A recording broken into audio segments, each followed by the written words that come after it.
Hello, people of Earth, and hello, Murray Griffin. How are you doing? I'm very good, thanks, Francisca Curran. Really looking forward to today's episode. We've got some really interesting things on the go. A most fantastic newsletter this week, Murray, if I may say so. Thank you. The Earthed newsletter. Yeah, check it out if you aren't already reading it. It's at earthed.au, earthed.au. And Murray, what's your pick of the week? What was the most interesting thing that jumped out to you this week? Well, so my pick of the week is something that has happened on Little Dog Island. Now, do you know where Little Dog Island is, Francisca? Have you heard of it before? I had never heard of it. I have never heard of it, Murray. Okay, well, Tell me, where is it? Little Dog Island is a remote island in Bass Strait off the coast of Tasmania, and it has just been declared free of feral cats. So feral cat control programs were carried out in the winters of 2022 and 2023. And they've been monitoring for feral cats since then using motion sensing cameras, scent detection dogs. I don't know if they're little scent detection dogs or big scent detection dogs. Spotlighting thermal drones and old-fashioned field staff searchers. And the control program. Love that. Yeah, I know. It's fantastic. Especially the scent detection dogs. Yes, absolutely. I've got to ask, does Little Dog Island have feral dogs as well? Well, I think we would know if it did, and I suspect it doesn't. I think they would have said that. I think the dogs are probably kept well and truly under control. Anyway, the feral cat program is already having an impact, which is important because about 500,000 pairs of short-tailed shearwaters nest on Little Dog Island each year. And since the cat eradication program, little penguins have also been sighted returning to the island. So it shows how our native wildlife can recover when feral cats are removed from our environment. And just for the record, feral cats in Australia kill more than 1.5 billion native mammals, birds, reptiles and frogs each year. And they've already contributed to the extinction of more than 20 Australian mammal species. And they continue to prey on more than 200 nationally threatened species. So keep your cats inside, folks, although it's okay to let your little dogs run free. And what about you, Francisca? What was your pick of the week? Well, my pick of the week's a little drier than yours, Murray. And that was just that in New South Wales, our favourite state, I'm kidding, especially you can't say that in the state of origin week. It's our favourite state in some respects, which we'll get to in shortly. Oh, yes. And in this respect, the New South Wales state government has introduced their proposed renewable fuel scheme law just recently. And so this is the renewable fuel scheme, which New South Wales already has, and it was introduced a few years ago to target hydrogen. It was aimed to subsidise the production of hydrogen by requiring gas companies to buy a number of certificates from green hydrogen producers. But it has been a little harder than anticipated, I suppose, in the last few years to get green hydrogen industries up and running. And meanwhile, there are companies that can fairly easily produce renewable methane. And so the scheme has now been expanded to include renewable methane as well as hydrogen. Now, renewable methane, that's a biomethane, or it's a methane that comes from biogenic origin. So that includes agricultural waste, garden waste, sewage, or animal effluent. So like green hydrogen, renewable methane is considered carbon neutral and doesn't contribute to climate change in the way that fossil fuels do. But unlike green hydrogen, renewable methane can be used as a direct substitute for fossil gas. So, Murray, this is big because it's exactly the same molecules that will go through the pipes and can displace fossil fuel gas. Yeah, which is a wonderful thing. A wonderful thing. And another exciting thing about the New South Wales Renewable Fuel Scheme is that just a couple of weeks ago, it was announced that the RFS, the Renewable Fuel Scheme, will undergo consultation to expand to include low-carbon liquid fuels, which can help to decarbonise industries such as aviation and freight and heavy transport, which is an exciting thing, especially at the moment with our diesel and Bowser prices. And I mean, it's interesting, isn't it? I think this shows the way that policy has to be tweaked along the way as expectations about technology change, you know. This is a pretty clear example of that, isn't it? A very clear example, the expansion from hydrogen to biomethane to now other fuels. And again, New South Wales leading the way. They also recently invited applications for a share of $40 million worth of grants that would be distributed among projects capable of injecting renewable methane into the New South Wales gas network by 2030. So that's pretty exciting too, and would complement the RFS expansion. Yep, absolutely. More renewable gas in and more fossil gas out. Okay, and we do have a quiz question, and it's a double header. The first question is, which Australian company has the largest harmful impact on nature, just based on its own activities? And the second question is, which Australian company has the largest harmful impacts on nature if you also take into account its suppliers, the impacts of its suppliers who provide it with goods, and the impacts of its customers when they're using those goods? Stay tuned to find the answers to those two questions. We've got plenty to talk about today, including Fish Migration Day, clean energy projects, and waste plastic. So let's jump into the rest of the news. And let's get back to Australia's environment law for a moment. The law is called the EPBC Act, and the Queensland government isn't very keen on the federal government's reform of the Act, which passed the Australian Parliament late last year. But that hasn't stopped the two governments, the federal government and the Queensland government, from cooperating to test an important new mechanism in the reforms called bioregional guidance plans. Now, what these will do is identify two types of areas in a particular region: areas that are of high environmental value and areas that have low environmental value. And that's really useful for developers who are thinking of doing projects in those regions, because it gives them guidance on areas that they should avoid or that will require extra care if they do go there. So the federal and Queensland governments have drafted the first two of these bioregional guidance plans.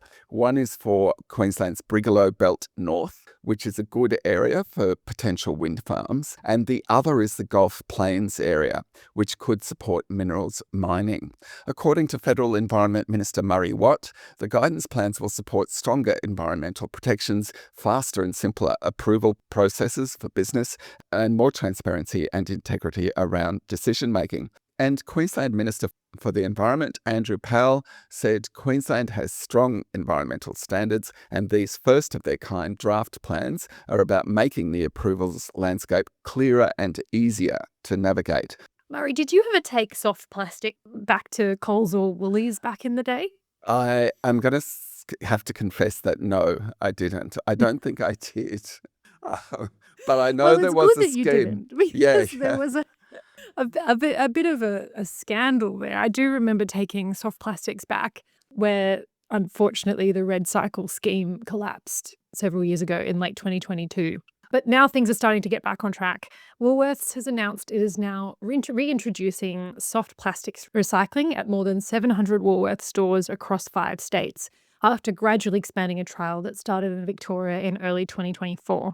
And there's also a national product stewardship scheme under the development to support soft plastics recycling. So that is a good initiative that will improve our household waste. Yes, and this time around, I promised to take soft plastics to the been supermarket. caught out, Murray. Yeah, except so I just had a bad feeling, Francisca. You already knew, yeah. Yeah, gut feeling. This isn't going to work, but it will. This time it will work. If you're enjoying the Earthed Pod, please give it some stars or a thumbs up and tell your friends about it. And you can find out more about the things we talk about today in the Earthed newsletter, which you can read for free at earthed.au. You can also help us to continue and grow by following the pod and by signing up for the newsletter on either a free or paid plan. We'd especially like to thank recent silver and gold supporters of Earthed, Josh, Jeff, Gary, Felicity and Clem, who are chipping in each month via the Earthed website to help us continue and grow. Your support means a lot. Thank you.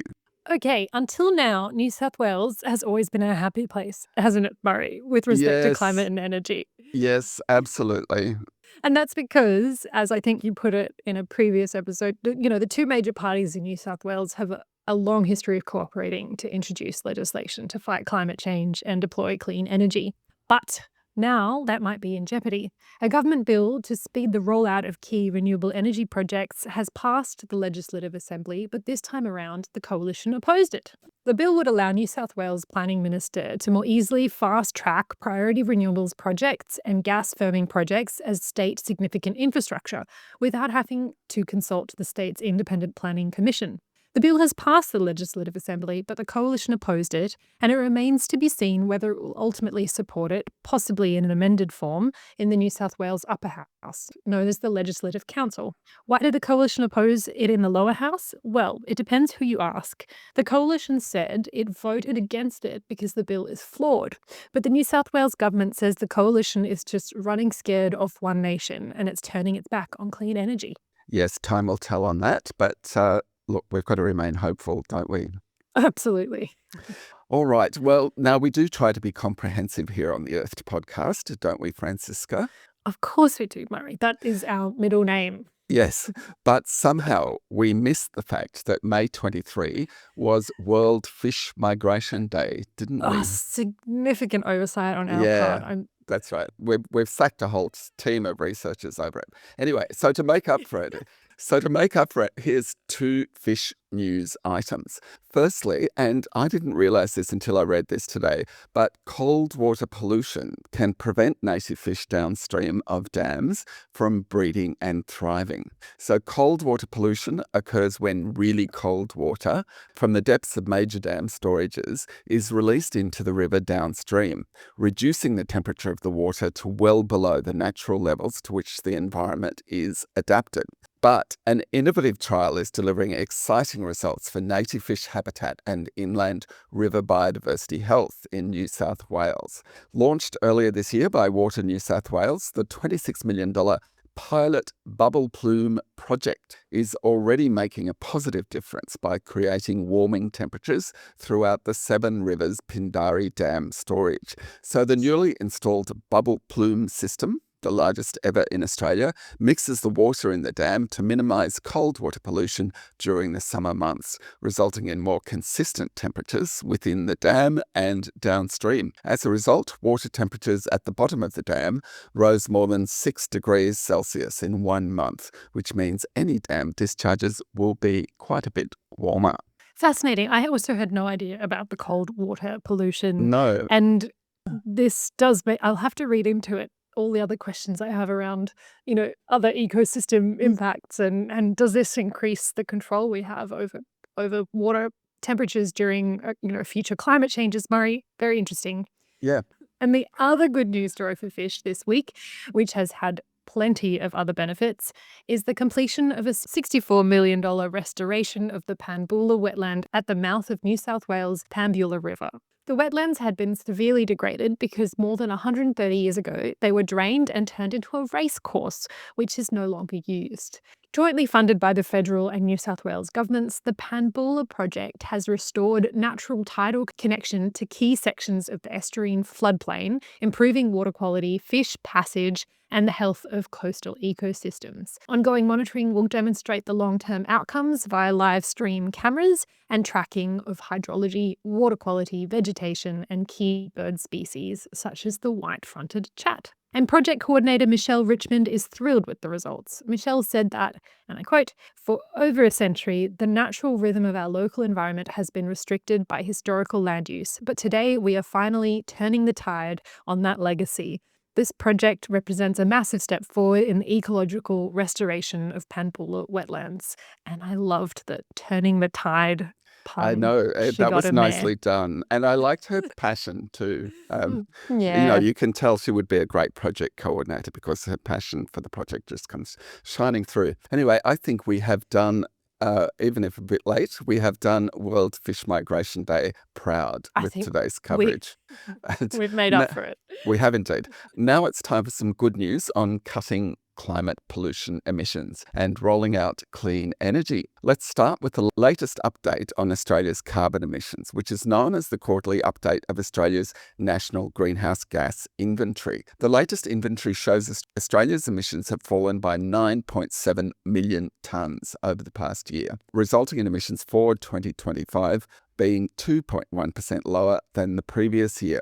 Lower coal, gas and petrol use resulted in electricity emissions falling by 3.8% and transport emissions falling by 0.6%. According to Climate Change and Energy Minister Chris Bowen, the results suggest Australia's overall transport emissions may have peaked as more motorists choose electric vehicles. EVs have grown from less than 4% of new light vehicle sales in 2022 to more than 20% in the first 4 months of 2026, the minister said. And he added that in 2025, battery discharge in the national electricity market almost tripled compared to 2024, reducing fossil gas-powered generation during evening peaks by 30%.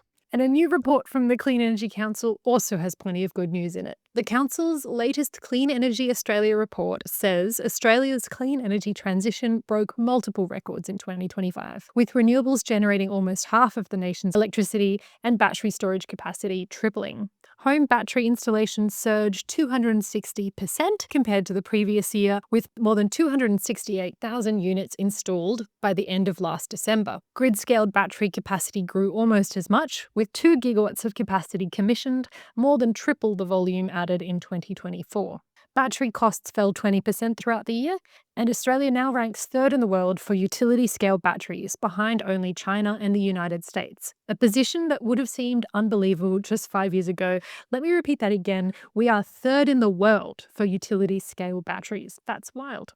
It More is than fantastic. It's isn't absolutely it? fantastic here.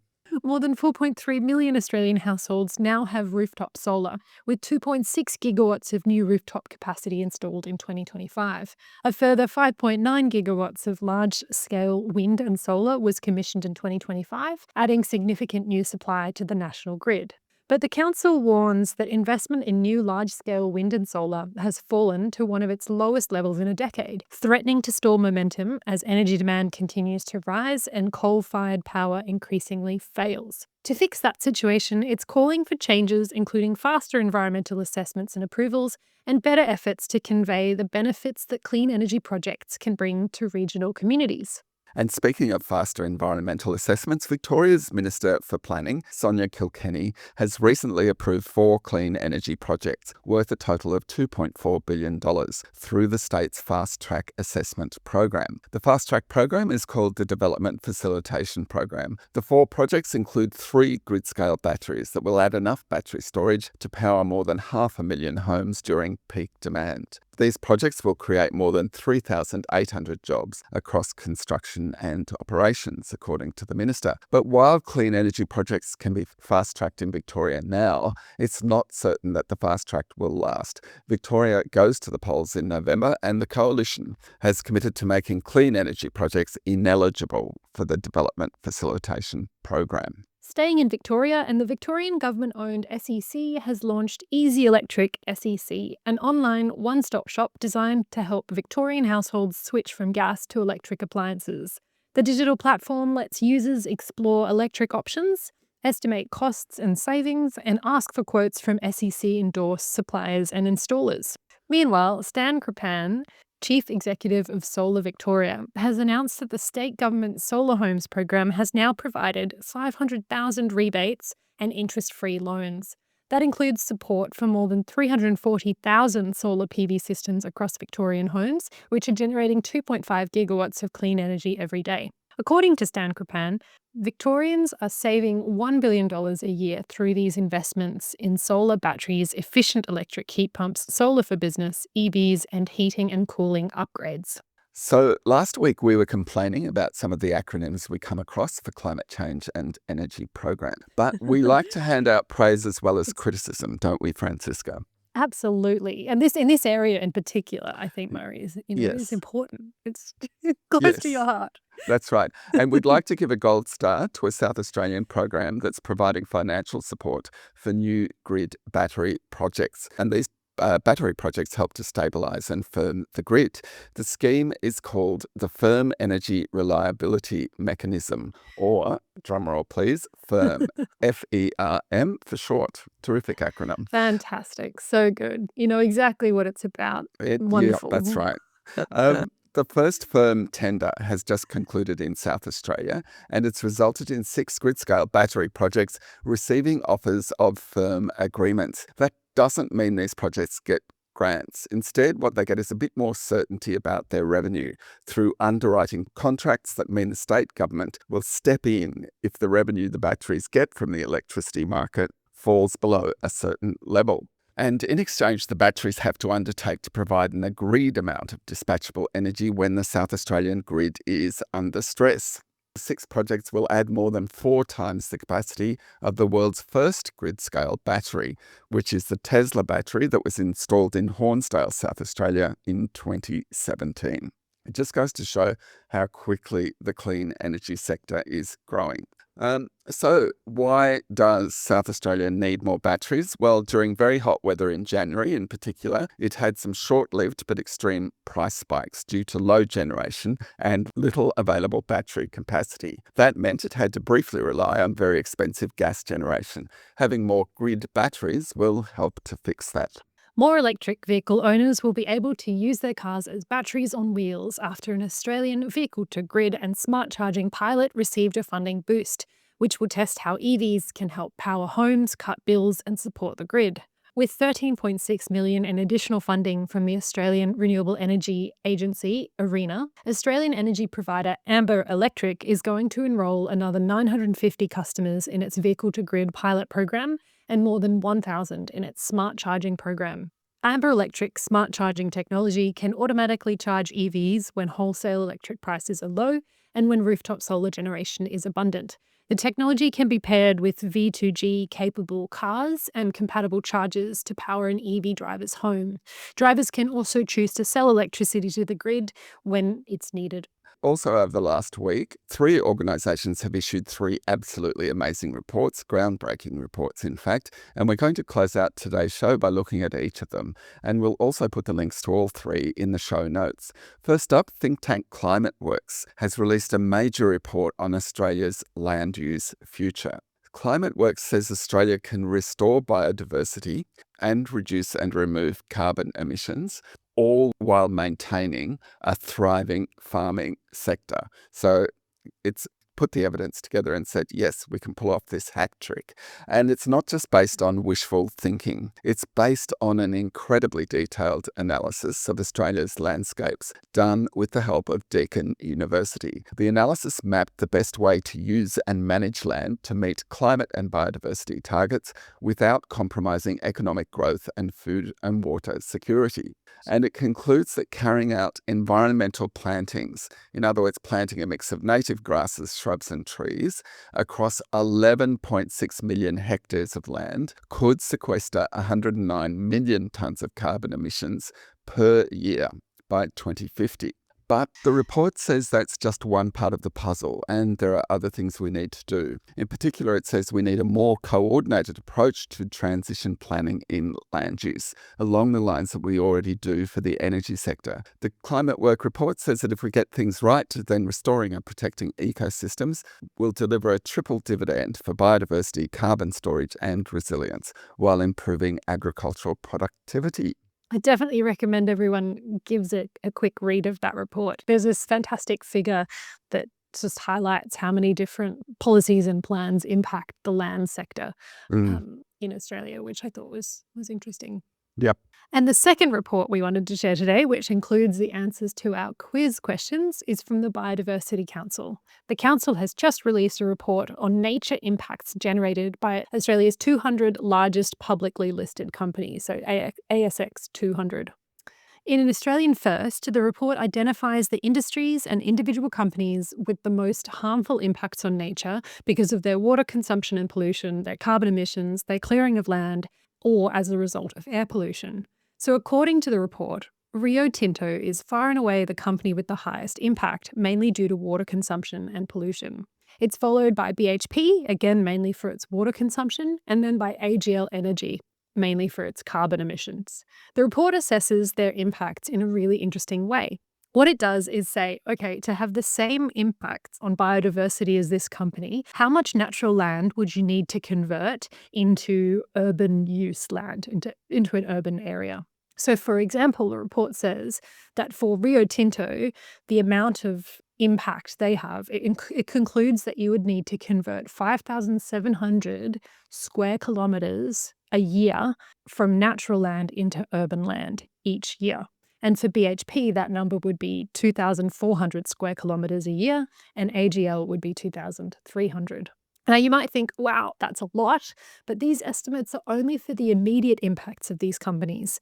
If you take a look at their supply chain impacts and the upstream and downstream activities as well, such as impacts from the customers using their products, then the biodiversity impacts are even larger. And the list of the highest impact companies changes as well. So once you include suppliers and customers, Coles comes out on top with an extraordinary 17,975 square kilometres of natural land needing to be converted to urban land each year to match the biodiversity impacts associated with Coles suppliers and customers, as well as their supermarket chains' activities. So just to be clear, you might think, oh, that's bound to be nearly all due to farmer impacts. But in fact, downstream customer impacts, when you add them up, are larger. Isn't that epic, Murray? It is absolutely epic. And, well, it's a very innovative report. And look, I have to make an online confession, don't I, Francisca? Because Go I on. made an error in this story because initially I didn't realize how big those figures were. And I thought, for Rio Tinto, it's 5.7 square kilometers of natural land to urban land, when in fact, as you pointed out, it's 5,700 square kilometers. So look, basically what it shows is that large companies are having a very big impact on the natural environment. And and something needs to be done about it. And I definitely recommend giving this report a read and kind of looking at the methodology as well, because that's interesting in itself. And this metric that they're using to represent how much land would be converted by, to represent the company impact, it's interesting because it's based on the magnitude of global species extinction risk is the sort of the metric that it's used to convert between these. Yeah, and the terrific Which I think is thing, interesting.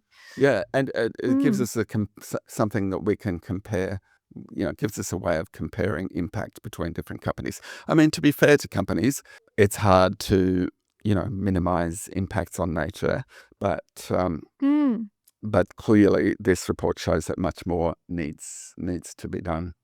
And it advocates for broader adoption of TNFD, so the TNFD-aligned reporting, so the Task Force for Nature-Related Financial Disclosures, which might sound very familiar to the Task Force for Climate-Related Financial Disclosures, which we've seen become more prevalent, or their recommendations become more prevalent in climate reporting in Australia in recent years. And I think it feels and looks like we're heading in this direction where companies may mandatorily or increasingly voluntarily report their nature-related impacts across the supply chain to investors.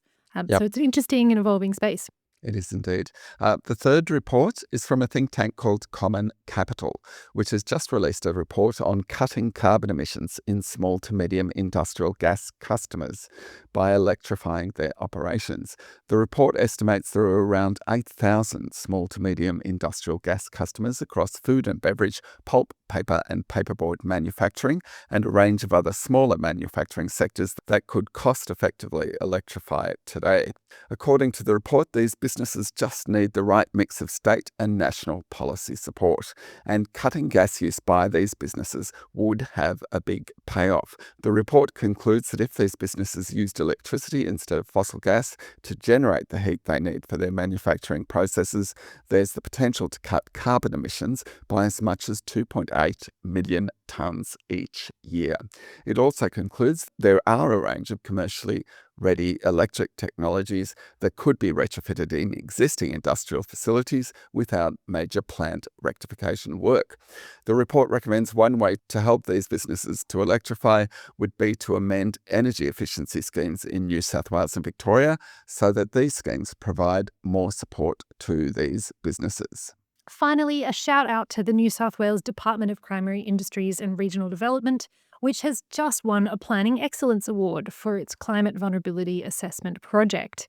The project assessed climate change risks across 51 commodities and biosecurity risk across New South Wales between now and 2050. Wonderful to have them acknowledged. That's it for today. You're all up to date. Two more people are crucial to making this podcast happen: Sophie Sedaris and the co-founder of the Earth News Service, Chris Dancy. To find out more about what we talked about today and other news of the week, check out the Earth newsletter at earth.au. And if you support the Earth newsletter, you are also supporting this podcast. And if you enjoyed this pod, there's something else we'd like you to do. Please share it with a friend, a colleague, or your network. And give us some stars on your pod listening platform. When Spotify and Apple see stars or YouTube sees a thumbs up, they're more likely to put our pod in front of other people. See you next week. Thank you. See you next week.